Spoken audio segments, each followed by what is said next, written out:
আসসালামু আলাইকুম। সকাল ৯টা বেজে ৩০ মিনিট। আজ সোমবার। বাংলাদেশ বেতার কক্সবাজার স্থানীয় খবরে স্বাগত জানাচ্ছি এস এম জসিম। জুলাই আগস্ট গণ অভ্যুত্থানে যারা জীবন দিয়েছেন তাদের স্মরণে কক্সবাজারে এক শহীদ এক বৃক্ষ শিরোনামে ব্যতিক্রমধর্মী এক কর্মসূচি পালন করা হয়েছে। গতকাল শহীদ সরণি সড়কের পর্যটন মোটেল শৈবাল সংলগ্ন জুলাই স্তম্ভ চত্বরে যৌথভাবে এই কর্মসূচির আয়োজন করে জেলা প্রশাসন ও বন বিভাগ। এ সময় জুলাই গণ অভ্যুত্থানে শহীদ পেকুয়ার ওয়াসিম আকরাম, মহেশখালীর তানভীর সিদ্দিকী, চকরিয়ার আহসান হাবিব ও ঈদগাঁও উপজেলার নুরুল আমিন স্মরণে 4টি গাছ রোপণ করা হয়। এতে প্রধান অতিথি ছিলেন জেলা প্রশাসক মোহাম্মদ সালাউদ্দিন। তিনি বলেন, গাছগুলো কক্সবাজারের জুলাই বীর শহীদদের স্মরণে একটি সবুজ শ্রদ্ধাঞ্জলি হিসেবে চিরস্মরণীয় হয়ে থাকবে।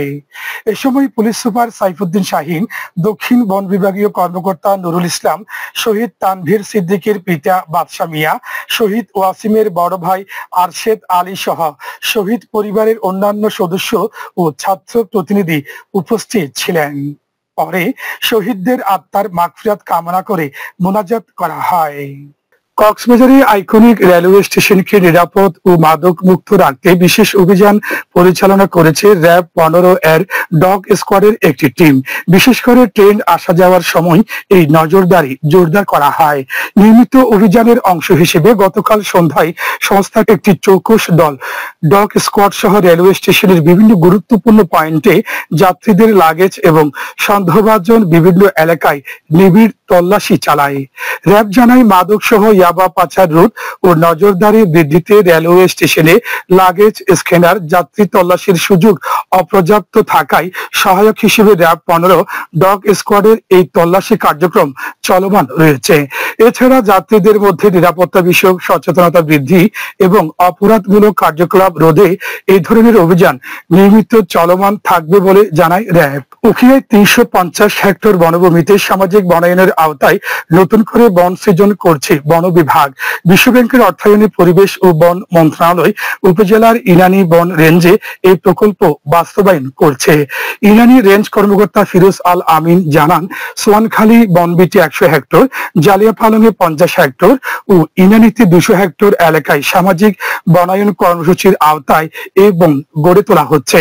ইনানী বিট কর্মকর্তা কামরুল হাসান জানান, গর্জন, আমলকি, হরকতি, পলাশ, কদম, অর্জন, গামারি ও সেগুন সহ বিভিন্ন প্রজাতির গাছের চারা রোপণ করা হচ্ছে।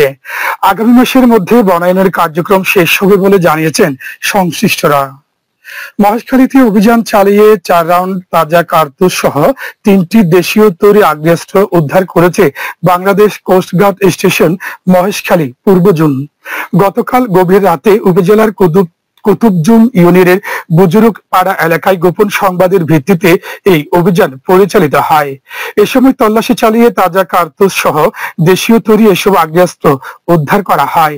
কোস্ট গার্ডের মিডিয়া কর্মকর্তা লেফটেন্যান্ট কমান্ডার সিয়ামুল হক বিষয়টি নিশ্চিত করেছেন।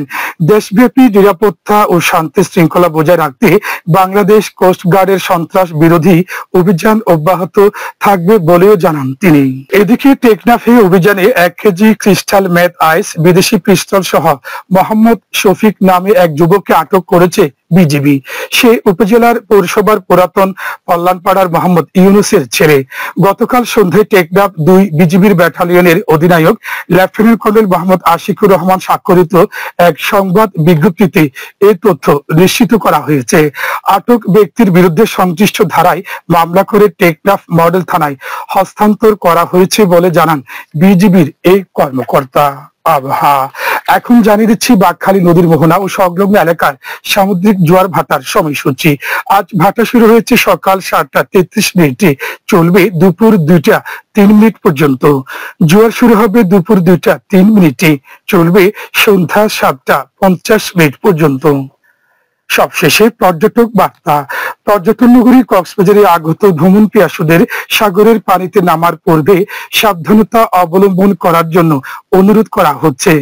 যারা সাঁতারে দক্ষ নন তাদের পানিতে বেশি দূর যাওয়া উচিত নয়।